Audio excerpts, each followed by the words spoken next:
다만 일기 신도시 특별법이 계속 지체되고 있다는 점, 군사기지로 인한 고도 제한이 있다는 점으로 봤을 때 현재로선 10년, 아니 15년 내에도 임해동이 동판교 가격을 넘는다는 것은 어려울 것으로 보입니다.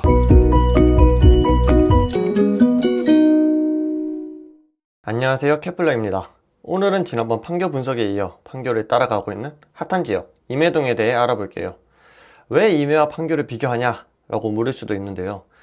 판교의 모든 호재가 겹치고 생활권이 이어질 예정이기 때문이에요. 임해동이라는 지역에 대해 알아보고 현재 시세 그리고 정말 판교와 비견이 될 만한 곳인지 한번 알아볼게요. 일단 분당구는 일기 신도시인 분당, 일산, 평촌, 삼본, 중동 중 하나인데요. 앞발에 든 망아지처럼 생긴 지역인데 그 중에 목정도에 위치한 임해역이라는 지역이 있습니다. 실제로 분당구에서 위상이 높은 단지는 정자동, 순회동, 서현동이에요. 그런데 2기 신도시인 판교가 들어오고 각종 교통 호재가 추가되면서 분당구 내에서 임해동 위상이 올라간 상황입니다. 임해동은 크게 임해촌과 아름마을로 나뉘는데요. 임해촌은 남쪽부터 시작해서 북쪽으로 1에서 11단지가 형성되어 있고 아름마을은 북쪽에서 남쪽으로 1에서 10단지가 형성되어 있습니다. 교통 호재를 살펴볼게요. 임해역은 현재 경강선과 분당선을 끼고 있고요. 판교역과 임해역 사이에 자연공원이 연계된 성남역이 건설될 예정입니다. 성남역에서 가장 중요한 이슈는 GTX-A인데요. 내년 상반기 동탄수서를 잇는 GTX-A가 개통 예정이고 28년 삼성역과 서울역을 지나 운정역까지 노선이 개통될 예정이에요. 아름마을 5, 6, 7단지는 초역세권이고 임해촌 6, 7, 8단지는 도보 5분 이내로 이용할 수 있습니다. 다음은 월판선입니다. 시흥, 광명, 안양, 인덕원, 판교를 연결하는 경강선 연장선이라고 생각하시면 되는데요. 26년 말 개통 예정이에요. 다만 최근 안양권 철도망 구축계획 수립 용역 착수 보고회 자료에 따르면 28년 예정으로 2년 정도 지연될 것으로 보입니다. 마지막으로 성남역에서 주요역 접근성을 보겠습니다. 판교역까지 1분, 삼성역까지 8분, 서울역까지 15분 소요 예정이고 인천공항까지 30분, 강릉역까지 80분으로 동서남북 어디를 봐도 교통이 매우 개선될 예정이에요.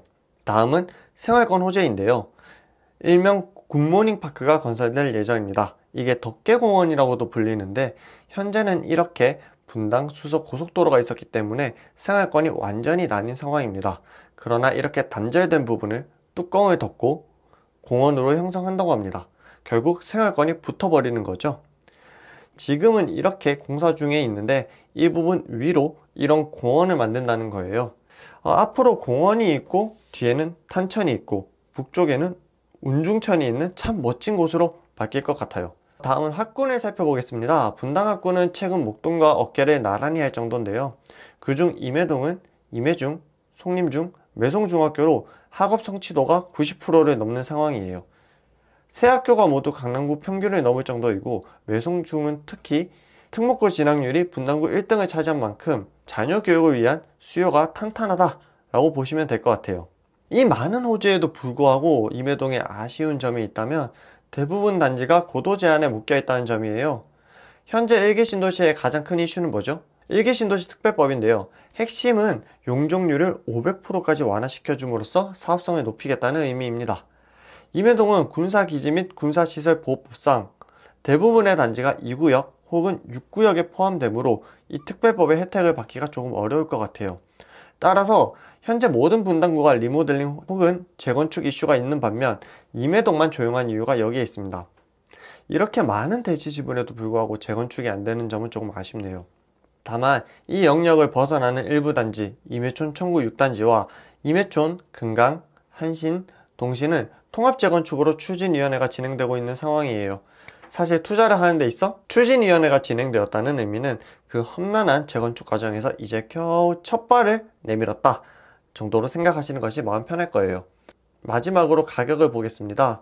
임해동은 역세권이 가장 비싸고 GTX-A 초역세권인 아름마을 4, 5, 6단지는 국평 기준 15억 수준, 임해역 역세권 임해촌 6, 7, 8단지는 13에서 14억 수준입니다.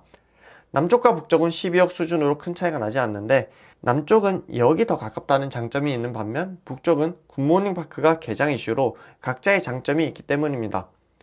임해동의 많은 단지 중에서 가장 좋아 보이는 단지는 아름마을 성경 6단지로 보이는데요. 성남역까지 도보 1분, 임해역까지 도보 5분, 판교역까지 도보 10분이 소요됩니다.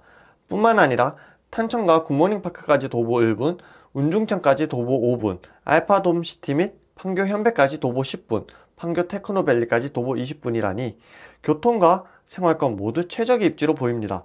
다만 세대수가 적다는 점은 조금 아쉽네요. 그럼 임해동 대장아파트인 성경 6단지 가격을 살펴볼게요.